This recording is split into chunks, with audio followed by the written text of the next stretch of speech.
Hi guys! Tara, samahan niyo ako gumawa ng cucumber salad. Mayroon na po akong hiniwa ditong cucumber. Mayroon po akong onion civet. At mayroon din po akong Philadelphia cream. Ayan. At mayroon din po akong capers. Capers pa to. Onion chop-chop and salmon, smoked salmon. So guys, tara. Paghalu-haluin po natin itong mga to. So, ito na nga guys. Hinalo ko na.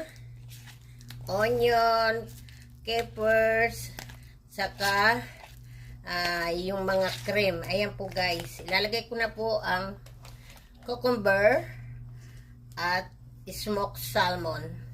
So, ito na nga guys. Nahalo ko na. Ayan. Ilalagay ko na po siya dito. So, tapos na po tayo. Ready to eat. Ayan po.